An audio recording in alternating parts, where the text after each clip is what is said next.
자, 압도적 뉴스 콘텐츠 3프로 뉴스룸입니다. 안녕하세요, 이주호 기자입니다. 안녕하십니까, 류종훈 기자입니다. 네, 반갑습니다. 와, 이 전국 불안이라고 하는 것이 네. 이렇게 다방면으로 영향을 미치게 되는구나라는 것을 실감하게 되는 요즘이 아닌가 싶습니다. 맞습니다. 네. 사실 우리가 해외 뉴스를 통해서 어디에서 정치적 불안이 발생했다, 어디서 뭐가 발생했다 이런 뉴스들을 보면서도 체감을 못했었잖아요. 그렇죠. 왜냐하면 이거는 우리가 실제 겪은 게 아니기 때문에 그게 금융시장에 어떤 영향을 미치게 되는지, 자본시장에 어떤 영향을 미치게 되는지 이론적으로는 다들 알고 있습니다만 네. 그것을 실제로 경험해보는 거는 저는 개인적으로 태어나서 이번이 처음이니까. 그런 것 같기도 하네요. 네. 네. 어쩌면 저희가 이제 80년대까지만 하더라도 뭐 금융시장이 개방이 되지도 않았었고. 그렇죠. 네. 그때까지는 사실 뭐 이런저런 오히려 정치적인 그냥 문제로서 정치 사회적으로 여파를 많이 미쳤을 뿐이지 경제적으로 저희가 큰 일을 겪었다고 하면은 뭐 IMF 네네. 그리고 2008년도에 이제 금융위기 그리고 이듬해 있었던 이제 유럽발 경제위기 정도였는데 이번은 이제 우리나라에서 발생한 정치적 요인이 결국에는 이제 우리 경제를 지금 굉장히 좀 힘들게 하고 있고 그러니까요. 산업 쪽은 거의 지금 숨도 안 쉬고 있습니다. 정지 상태라고 봐야 되겠죠? 맞습니다. 네. 지금 원래 안 그래도 연말이 되면은 원래 이제 올해를 마무리를 하고 사실 지금은 이제 내년에 대한 사업 계획이 끝마친 상태입니다. 그렇죠. 사업 계획이 다 끝마친 상황이고 이제 여기서부터는 내년을 위한 준비를 하면서 사실 이제 어떻게 보면은 휴식기기도 하고요. 네. 아니면 이제 내년에 준비를 하기 위해서 뭐 미리 나간다든지 뭐 준비할 부분들에 대해서 이렇게 막 채비를 하는 상황인데 올해 같은 경우에는 저도 이제 뭐 계속해서 취재를 하고 있지만 산업계에 보면은 네. 내년 준비도 지금 잘 못하고 있습니다. 그러다 보니 이제 이게 단순히 지금 당장에 내년 준비를 못하는 게 뭐 내년에 1분기 영향 이런 게 아닙니다. 네네, 그렇죠. 내년 전체에 큰 영향을 미칠 수 있게 되고요. 저희가 여러 번 말씀드리고 있지만 내년 같은 경우에는 이제 트럼프 행정부가 시작하는 해입니다. 네. 그럴 경우에 이제 보호무역주의에 대해서 저희가 많이 대비를 해야 될 거고요. 또 달러 패권이라든지 여러 가지 지금 금융적인 부분, 경제적인 부분에서 저희가 지금 대비할 바가 많은데 그러니까요. 특히나 정부랑 같이 해야 될 게 많습니다. 정부랑 같이 해야죠. 네, 정부가 네. 도와줘야 될 부분이 많고 뭐 환도 그렇고요. 그런 상황인데 저희가 지금 정치적 불안 요소가 단순히 지금 주식시장에 힘듦을 주는 것을 넘어서 우리 이제 2025년 우리 경제 전체에 좀 큰 영향을 미칠 것 같아서 굉장히 많이 우려스러운 상황이라고 좀 말씀드릴 수 있을 것 같습니다. 네, 알겠습니다. 자, 그러면 이제 뉴스 하나씩 한번 보도록 할 텐데 네. 저희가 앞에서 이렇게 좀 밑밥을 미리 깐 거는 네. 이유가 지금 경제 뉴스와 산업 뉴스가 나오질 않고 있습니다. 그렇습니다. 특히 네. 산업 뉴스 거의 없다고 보면 됩니다. 그러니까 지금. 기업들이 움직이질 못하다 보니까 관련된 뉴스가 나오질 못하고 있는 그런 상태이기도 네. 하고요. 그리고 앞에서 제가 계속 정치 불안으로 인해서 경제 활동에 이런 영향을 줄 수 있구나를 처음으로 실감하게 됐다라고 말씀드린 것이 네. 그것 때문에 그러니까 그것 때문에 우리는 정치의 상황을 좀 봐야 된다라는 네, 맞습니다. 말씀을 드리기 위해서입니다. 그래서 오늘 뉴스는 비교적 대부분 이제 경제와 관련된 이야기이긴 하지만 정치 뉴스들이 좀 많이 포함되어 있을 것을 네. 좀 미리 말씀을 좀 드리도록 하겠습니다. 근데 사실 지금 뭐 전국의 전국인 만큼 뭐 당연히 정치적인 이야기를 말씀을 안 드릴 수가 없습니다. 네. 뭐 경제 이야기를 듣기 위해서 들어오신 분들이 지금 많으시겠지만 정치가 경제에 미치는 영향이 그만큼 크다 보니까 네. 저희가 지금 오늘은 좀 그런 부분을 중심적으로 많이 준비를 했습니다. 첫 번째 뉴스는 이제 한동훈 여당 대표가 윤석열 대통령의 직무정지를 지금 사실상 찬성하게 되면서 이렇게 되면 이제 결국에는 사실상 탄핵 정국으로 들어가게 될 수밖에 없는 거 아니냐라고 하는 이야기가 나오고 있습니다. 이러면서 오늘 주식시장이 굉장히 출렁거렸어요. 한번 일단 코스피 차트부터 한번 좀 띄워주십시오. 네. 오늘 코스피 마감을 보시면은 이제 전장 대비 0.56% 빠진 2,428.16으로 마감을 했습니다. 근데 이제 10시 전후 때 2,400선이 깨졌습니다. 네. 2,400선이 깨지면서 좀 차트 띄워주세요. 2,400선이 깨지면서 지금 당시에 이제 2,397.73까지 이제 지수가 많이 밀린 적이 있습니다. 이제 지수가 지금 코스피 지수가 2,400이 깨진 거는 지난달 15일 이후 한 달 만에 처음이라고 합니다. 그리고 이제 코스닥 시장 같은 경우에도 이제 같은 시간대에 장중 3% 이상 하락하면서 650선이 깨졌습니다. 네. 올해 신저가입니다. 이렇게 되면서 지금 국내 주식시장이 굉장히 큰 타격을 받았고요. 이러다 보니까 이제 사실 많은 분들이 외국인의 나감을 좀 많이 우려를 했었는데 아시겠지만 지금 금융당국에서는 무제한 유동성을 공급을 하고 있습니다. 네. 이렇게 되면서 기관과 외국인은 매수를 했습니다. 하지만 개인들은 팔았습니다. 이렇게 되면서 지금 이제 많이 좀 이렇게 주식시장이 많이 출렁였다고 보실 수가 있고요. 코스피 시장 같은 경우에는 기관이 8,259억 원 순매수를 했지만 개인이 5,776억 원, 외국인이 3,093억 원을 매도를 했습니다. 결국에는 이제 코스닥 시장에서는 이제 개인이 다 팔았고, 네. 코스피 시장에서는 개인과 그리고 이제 외국인이 같이 팔았다고 보시면 될 것 같습니다. 제가 그 부분을 좀 준비를 했는데 그럼 그거 네. 같이 보시죠. 네, 같이 넘어가시죠.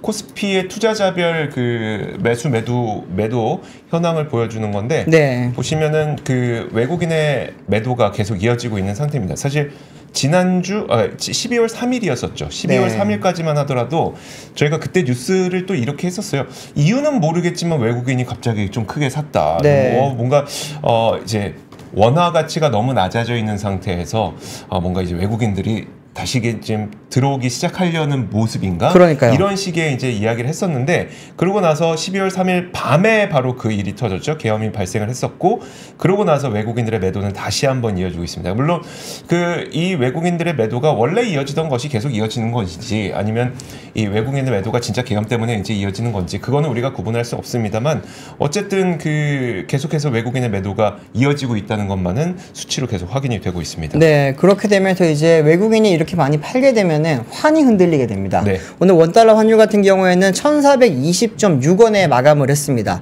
이제 어제보다도 4.10원이 올랐는데 장중에 1,429.2원까지 올랐습니다. 네. 지금 최근에 이제 장중에 가장 많이 오른 금액이라고 보시면 되고요. 물론 계엄 당일에는 이제 1,440원이 돌파를 했지만 이거는 장중이 아니었기 때문에 일단은 장중에 지금 거의 최고치를 기록을 했고 1,420.6원도 이거는 언제 다시 어떻게 깨질지도 지금 모른다라고 하는 그런 이야기들이 나옵니다. 네. 이런 이야기가 나오는 데는 역시나 지금 이제 탄핵 정국으로 급물살을 타고 있다라고 하는 그런 이야기 때문인데요. 한동훈 대표 같은 경우에는 이제 어제까지만 하더라도 윤석열 대통령이 탈당은 찬성을 하지만 탄핵은 반대를 한다라고 하는 그런 이야기를 많이 보였습니다. 네. 그러던 중 이제 오늘 오전에 이제 여의도 국회에서 열린 긴급 최고위원회에서 윤석열 대통령이 주요 정치인 등을 반국가 세력이라는 이유로 이제 고교 후배인 여인영 방첩사령관에게 체포하도록 지시했던 사실, 대통령이 정치인 체포를 위해 정보기관을 동원했던 사실을 신뢰할 만한 근거를 통해서 확인을 했다면서 윤 대통령의 조속한 직무집행 정지가 필요하다라고 판단을 했다라고 이야기를 합니다. 또 이제 인상적이었던 멘트가 하나 있는데 윤 대통령은 이번 불법에 관여한 군 인사 조치를 하지 않고 있고 또 이제 이번 불법 계엄이 잘못이라고 인정하지도 않고 있다라고 이야기를 했습니다. 네. 이러면서 이제 한 대표가 이야기했던 게 저는 어제 준비 없는 혼란으로 인한 국민과 지지자들의 피해를 막기 위해 이번 탄핵안이 통과되지 않게 노력하겠다고 말씀드렸지만 새로이 드러나고 있는 사실 등을 감안할 때 대한민국과 국민을 지키기 위해 윤 대통령의 조속한 직무집행 정지가 필요하다라고 판단을 했다 이렇게 이야기를 했습니다. 네. 이런 이제 오전에 발표가 있고 나서 윤 대통령이 이제 한 대표에게 면담을 요청을 했고요. 그리고 이제 오늘 오후에 또 바로 면담이 이루어졌습니다. 이 면담은 이제 약 한 1시간 정도 이루어진 걸로 지금 알려지고 있고 1시 50분쯤에 끝났다고 합니다. 여기에서 이제 나온 이야기들은 두 사람이 이제 비상계엄 사태와 관련해서 더불어민주당이 발의한 탄핵소추 문제를 비롯해서 전국 수습 방안에 대해서 논의한 것으로 알고 있다라고 이야기를 했는데 좀 서로 이제 이야기가 잘 안 이루어진 걸로 지금 나타나고 있고요. 제가 받고 있는 정보를 봤을 때는 일단은 여기에 대해서 직무집행 정지에 대해서 계속해서 의견을 유지를 하고 있는 걸로 지금 알려지고 있습니다. 또 전날에 만났을 때 사실 여기에 대해서는 조금 그런 조짐이 많이 보였던 게 윤 대통령이랑 한 대표가 윤 대통령에게 그 이제 계엄 당시에 네. 이제 체포라든지 그리고 이제 계엄 자체에 대해서 많이 좀 따져 물었는데 여기에 대해서 잘못이 없다. 민주당이 남발하는 탄핵 폭거를 위해서 계엄을 선포한 거다. 이런 식으로만 이야기를 계속 돌아가다 보니까 이제 한 대표 쪽에서는 이 부분에 대해서 더 이상 이야기가 통하지 않는다라고 판단을 했을 거고요. 그리고 이제 오늘 아침까지만 하더라도 그래도 어제 밤까지만 하더라도 이제 그래도 탄핵으로 몰아가기는 조금 힘들다고 판단했을 겁니다. 네. 지금 한동훈 대표 같은 경우에는 여당의 대표입니다. 그렇죠. 만약에 여기서 탄핵 정국으로 넘어갈 경우에는 다음번에는 바로 탄핵 심리가 이루어질 거고요. 네. 그리고 나서 거기서 파면이 이루어지고 나면은 대선이 치러야 됩니다. 네. 대선을 치르게 되면은 그때는 이제 어쨌든 여당과 대통령은 한 몸이라고 보고 국민들은 그렇게밖에 볼 수밖에 없으니까 한 몸으로 보고 그러면은 이제 당연히 다음 대선은 야당 쪽이 유리할 것이다라고 하는 지금 이제 그런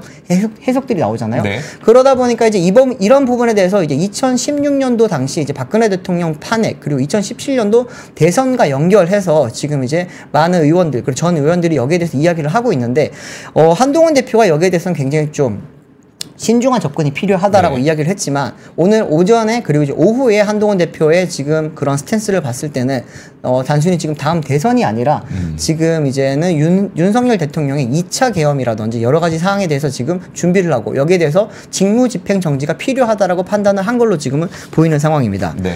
어쨌든 지금 한 대표 입장에서도 정치적으로 굉장히 좀 큰 결단을 했어야 될 것이고요. 그리고 지금 한 대표 쪽이라 흔히들 말하는 친한파라고 하죠. 네. 한동훈 대표와 이제 같이 뜻을 하고 있는 여당 의원들이 지금 만약에 탄핵 소추안에 이렇게 찬성표를 던지게 될 경우에는 아무래도 이제 탄핵안이 가결이 될 가능성이 굉장히 높을 걸로 지금 보이는 상황입니다.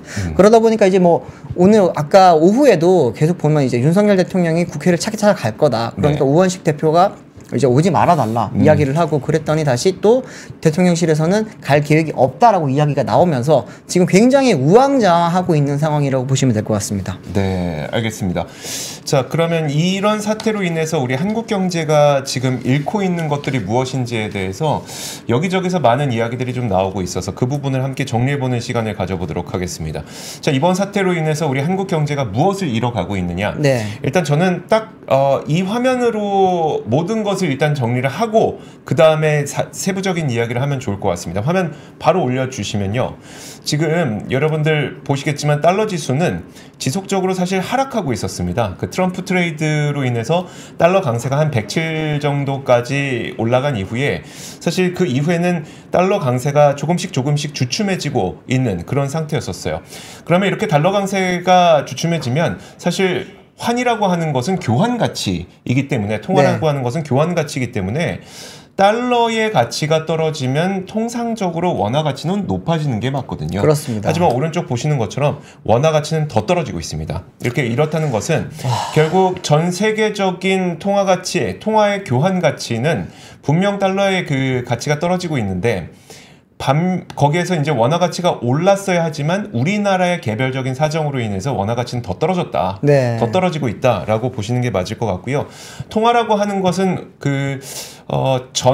모든 금융 활동의 결과물입니다. 네. 그래서 여기에서 누가 원화를 팔고 경제 뭘 하고 해서 결국 이제 원화를 누군가 굉장히 많이 팔았다는 것을 의미하기 때문에 네. 우리나라에 대해서 굉장히 부정적으로 보고 있다는 것을 이 환율 하나만 보더라도 우리는 알 수 있을 겁니다.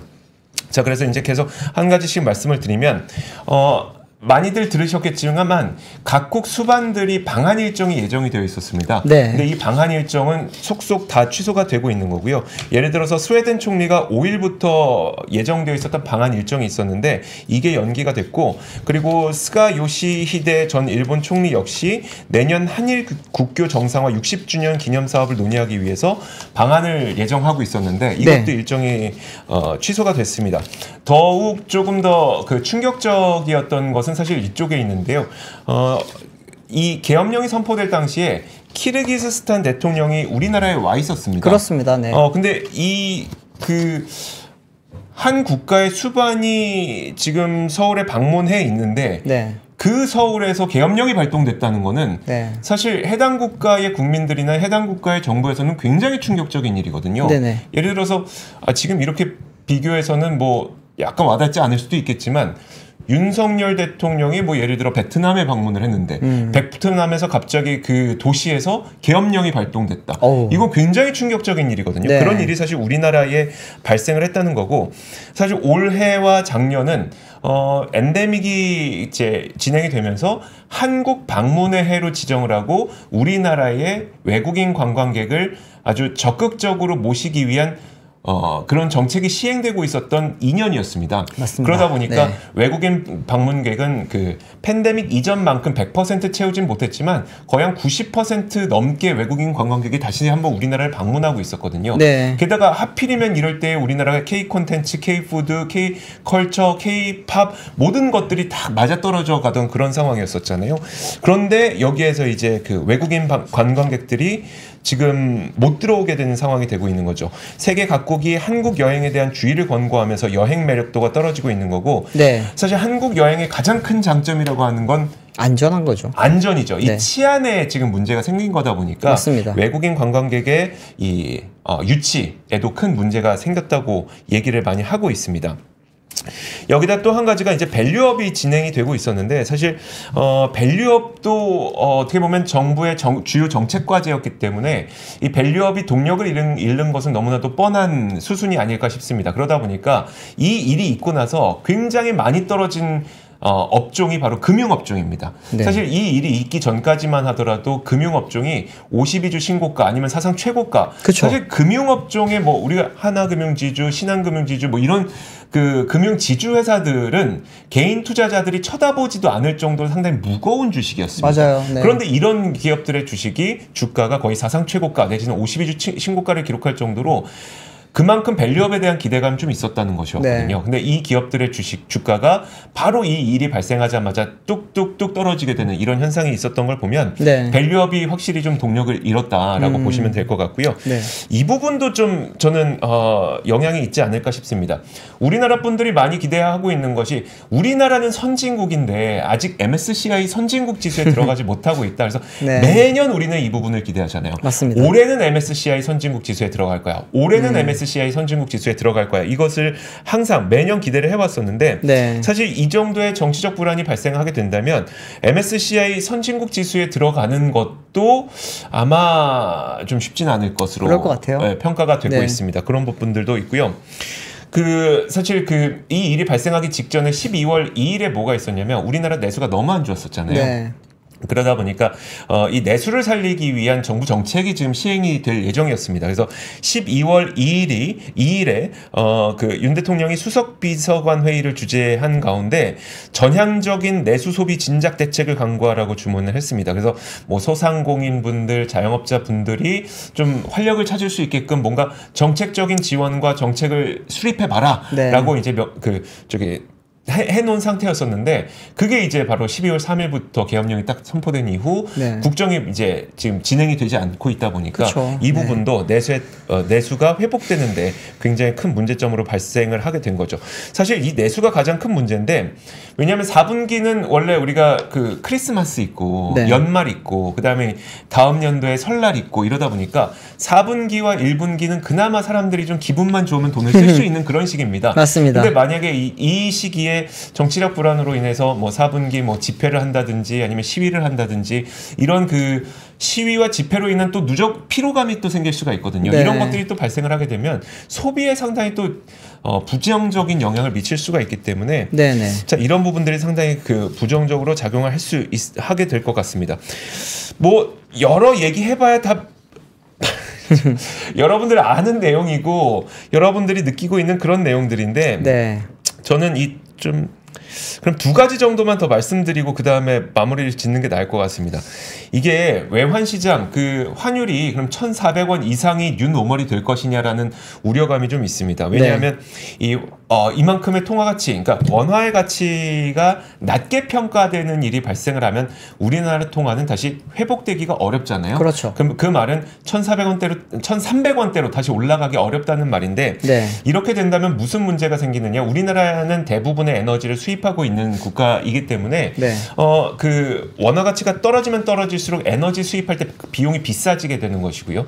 결국 이 에너지를 이용해서 모든 산업이 다 돌아가지 않습니까? 이 에너지를 이용해서 전기를 생산하고 그 전기를 이용해서 제조업이 돌아가고 네. 그 제조업이 돌아간 것에서 이제 우리는 월급을 받고 이런 그 구조를 갖고 있는데 모든 것들의 금액이 다 올라갈 수가 있기 때문에 물가 상승이 다시 한번 나타날 가능성도 네. 우리는 배제할 수가 없는 겁니다. 통화 가치가 이렇게 계속 떨어지게 되면요. 네. 그 부분 한 가지랑 이게 대외 신인도가 하락했다는 점을 많은 분들이 지적을 하고 있잖아요.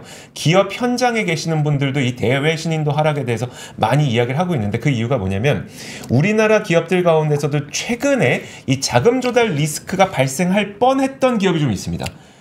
근데 사실 이 대외 조달 리스크, 자금 조달 리스크라고 하는 것은 돈이라고 하는 건 정말 좀 황당하지만 네. 빌려주고 싶은 마음이 안 들면 안 빌려주면 됩니다.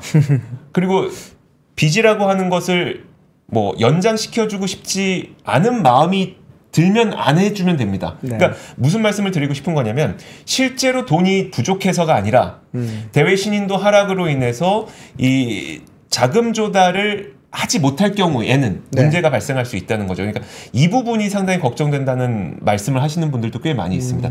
이것 때문에 대외 신인도 하락 때문에 자금 조달 리스크가 생기면 어쩌지? 네. 라고 하는 우려를 표명하시는 분들도 있기 때문에 자, 지금 이 현상이 정말 경제, 사회 다각도로 다방면에서 여러 가지 좀 부정적 여파를 미치고 있다라는 이야기를 좀 전해드리도록 하겠습니다. 알겠습니다. 네. 다음 뉴스도 정치적인 이야기입니다. 네. 어쩔 수가 없습니다. 네.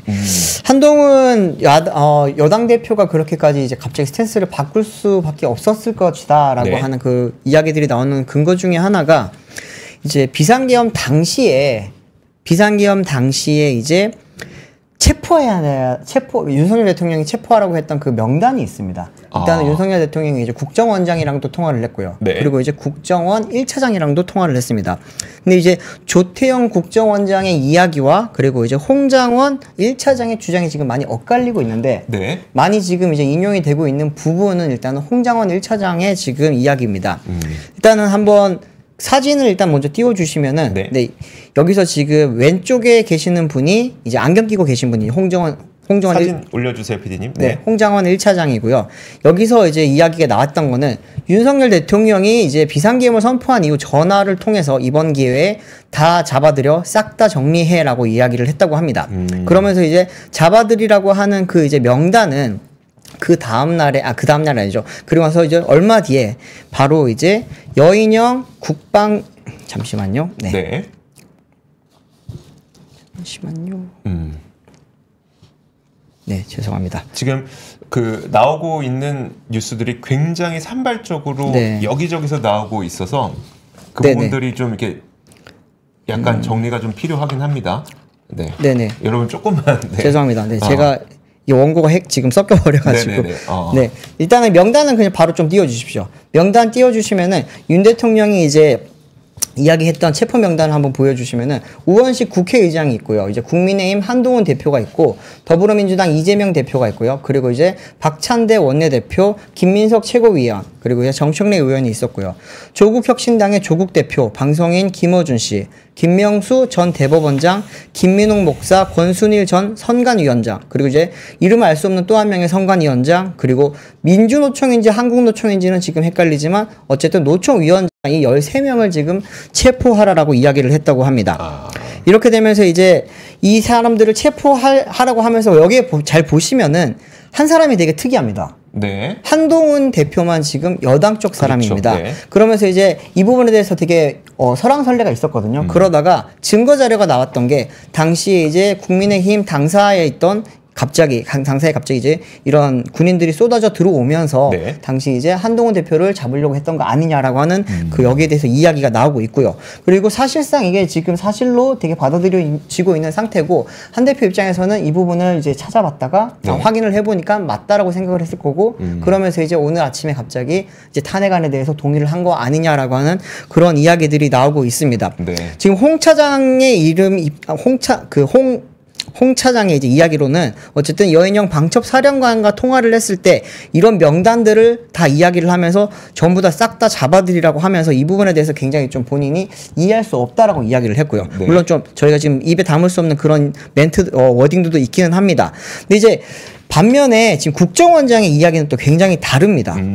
이제 조태영 국정원장 같은 경우에는 대통령이 국정원장에게 이제 정치인을 체포하라고 지시한 적이 없다라고 이야기를 했습니다. 네. 여기 보시면은 이제 홍 차장 같은 경우에는 잡아들이라고 했는데 국정원장은 지금 잡아들이지 말라라고 했던 이야기를 하면서 지금 굉장히 기자들도 헷갈려하고 있는데 네. 일단 워딩을 한번 보시면은 오늘 언론에서 그런 일이 있었다고 보도가 났을 때 제가 홍 1차장에게 직접 확인을 했는데 혹시 그러한 지시를 받은 적이 있느냐라고 물어봤더니 본인이 오보라고 했다면서 그런 사실이 없다라고 했다라고 지금 재차 강조를 하고 있다고 합니다. 네. 홍 1차장이 이제 대통령과 통화한 기록을 제시했다라는 취지로 묻자 그런 지시가 없었을 것이라고 생각한다. 지시가 만약 있다면 원장인 저에게 지시가 오는 게 맞다. 네. 제가 아는 한 대통령과 홍 1차장은 개인적 친분이 없다. 1차장 말이 맞다고 생각하기 굉장히 어렵다라고 이렇게 이야기를 했습니다. 그러니까 기자들이 다시 물어봤습니다. 네.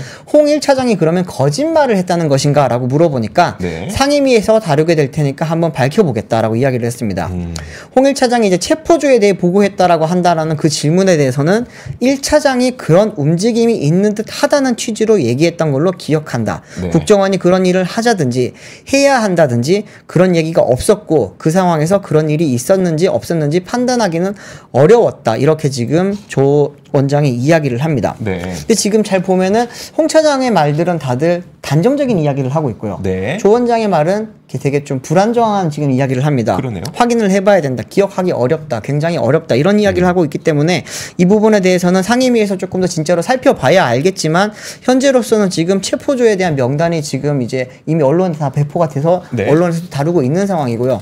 그러다 보니까 지금 홍 차장의 이야기에 좀 더 지금 그 힘이 실리고 있는 상황이라고 보시면 될 것 같습니다. 네. 그리고 이제 윤석열 대통령이랑 한동훈 대표가 오늘 이제 모처에서 긴급 회동을 아까 했다고 말씀을 드렸잖아요. 네. 이때 이제 한 대표가 윤 대통령에게 여인영 방첩사령관 경질을 요구를 했다라고 합니다. 근데 여기에 대해서 윤 대통령은 여 사령관에 관한 대기 발령을 또 지시한 걸로 전해지고 있기 때문에 이런 정황들을 봤을 때는 아무래도 조 원장 이야기보다는 네. 홍 1차장의 이야기에 조금 더 사실에 맞지 않겠냐라고 하는 그런 힘이 많이 실리고 있는 상황이라고 보시면 될 것 같습니다. 네, 알겠습니다. 네.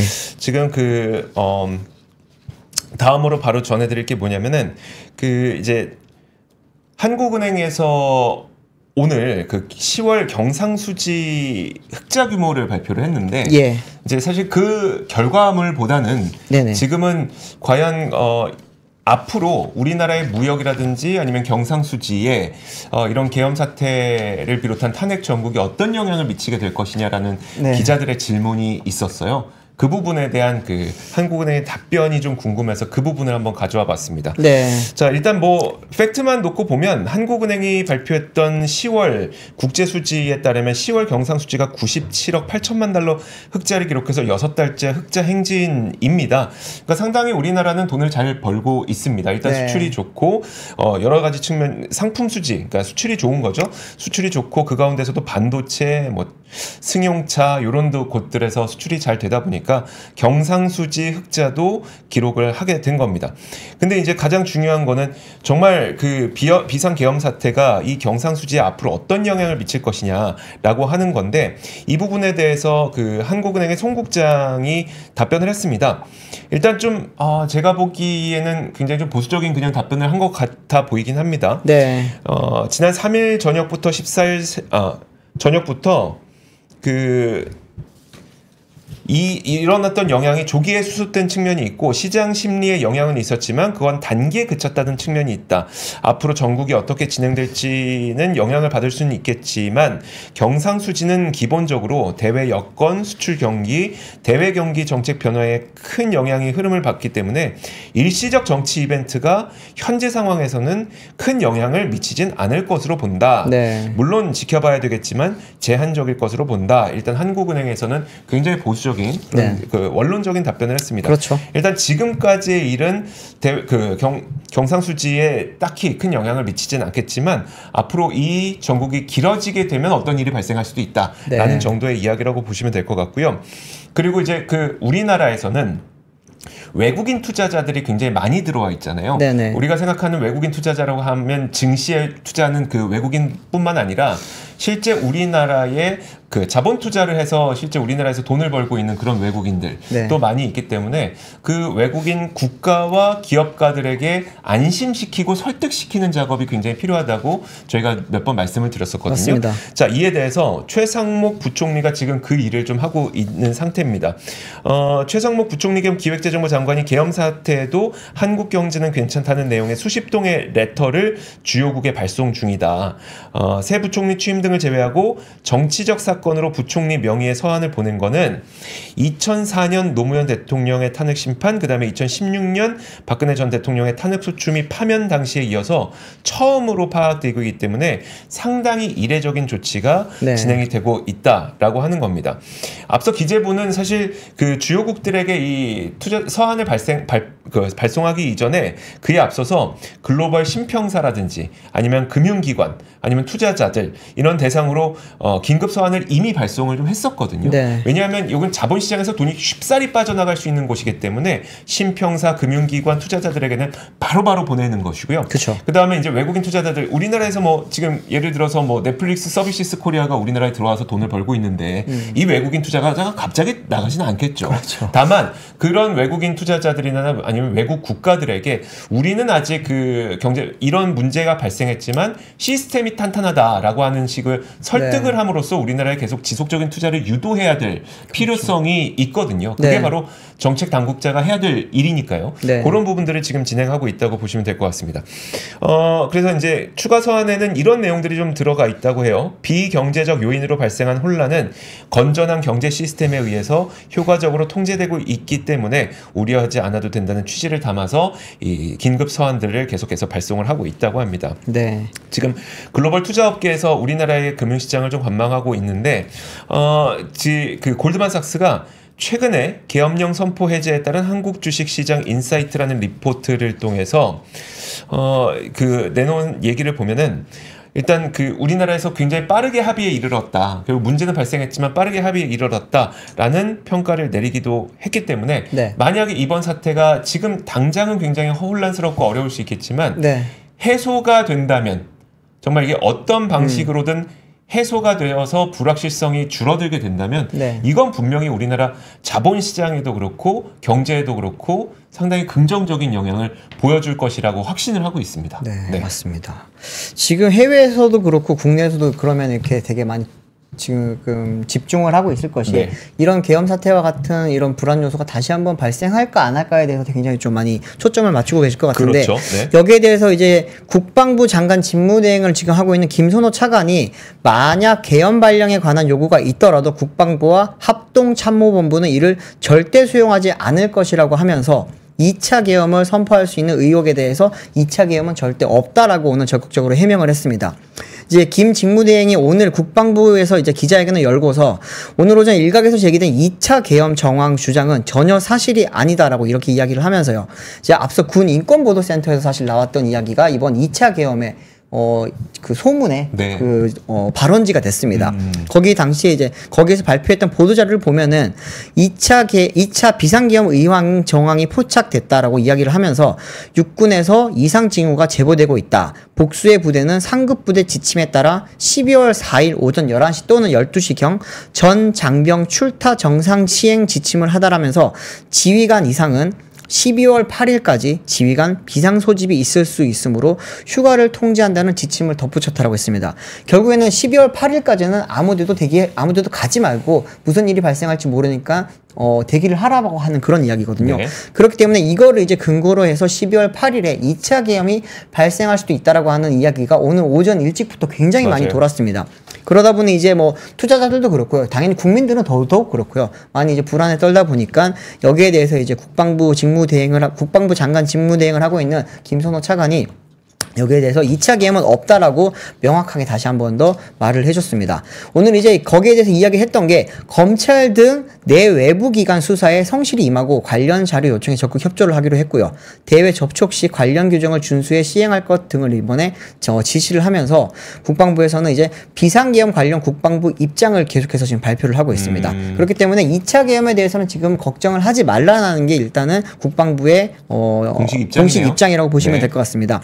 또 이제 12월 3일 비상계엄 사태와 관련해서 이제 국민 여러분께 우려와 심려를 끼쳐드린 점에 대해 책임을 통감하고 다시 한 번 더 사과의 말씀을 드린다라고 언급을 했습니다. 이 부분 같은 경우에는 이제 지금 뭐 윤석열 대통령도 아직까지 이야기를 하지 않았던 부분이고 뭐 여러 지금 뭐 아무도 사과를 안 했잖아요, 사실. 그렇죠. 이번에 지금 관련됐던 그 이제 충안파라고 하는 여러 이제 사람들이 있었는데 아무도 지금 여기에 대해서 이야기를 하고 있지 않은 상황에서 어쨌든 직무대행이 대신 지금 사과를 한 상황입니다. 그리고 김용현 전 국방부 장관은 뭐 아시겠지만 해임이 아니고 지금 면직 처리가 됐기 때문에 뭐 아직까지도 지금 관사에 있다고 합니다. 네. 한 달 안에 지금 이사를 가면 된다고 해서 뭐 여전히 거기 있다고 하고 많은 분들이 그 부분을 좀 많이 좀 비판을 했습니다. 어떤 거요? 왜 파면이나 해임이 아니라 면직을 했느냐? 네네. 면직을 할 경우에는 사실 이제 많이들 공무원들이 중요하게 생각하는 공무원 연금을 받을 수 있습니다.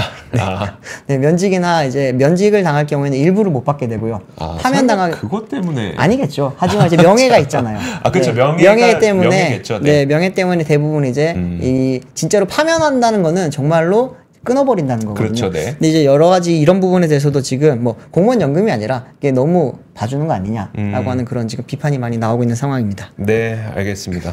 그 이제 우리나라에 있는 정책 당국에 계시는 분들도 네. 어떻게 보면은 그 일단 일은 벌어졌고 외국인 투자자들이 네. 너무나도 불안하지 않게끔 계속해서 설득하는 작업을 거치고 있는데 맞습니다. 지금 당장 이 설득하는 작업은 아마 먹힐 겁니다. 네. 왜냐하면 그들도 이제 우리나라에 대해서 스터디를 꽤 해왔기 때문에 그렇죠. 먹힐 텐데 만약에 이 시기가 길어지게 되면 또 얘기가 달라질 수 있습니다. 그러면 안 됩니다. 그렇기 때문에 네. 사실 이게 설득은 이게 전국 불안이 지속되면 설득으로는 그때부터는 이제 먹히지 않을 가능성이 좀 있거든요. 네. 그래서 어떻게든 빨리 결론이 나야 한다. 네. 이것이 우리나라 자본시장을 위해서 그리고 우리나라 경제를 위해서 좀 도움이 되는 길이다라는 부분들을 네. 아마 다들 알고 있을 겁니다. 네. 그거 모르시는 분들은 없겠죠. 맞습니다. 네.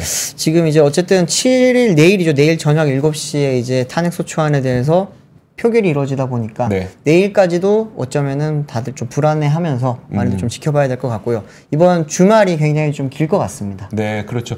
지금 그 통신업계에서도 그러니까 내일 7시, 네. 내일 7시에 그 이제 통신망의 과부하가 걸릴 가능성이 상당히 높잖아요. 그렇습니다. 그 네. 부분 지금 다 준비하고 있습니다. 그래서 네. 뭐 이게 플랫폼 업체라든지 아니면 통신업체라든지 이런 곳들에서도 네. 내일 분명 과부하가 걸릴 텐데 전 국민이 아마 다 그것을 뉴스를 보고 라이브를 보고 할 테기 때문에 혹시 네. 이게 라이브로 나오나요?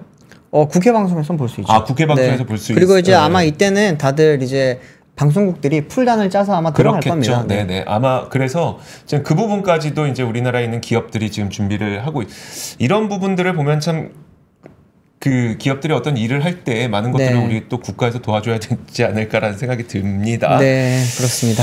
자, 그리고 단신 있나요? 네. 단신 하나 있긴 한데 네. 이거 뭐 그냥 그 작년 일자리 행정통계 결과가 발표가 됐는데 예. 작년의 일자리가 지금까지 통계가 집계된 이래 최소치로 증가를 했다고 합니다. 늘긴 늘었는데 네.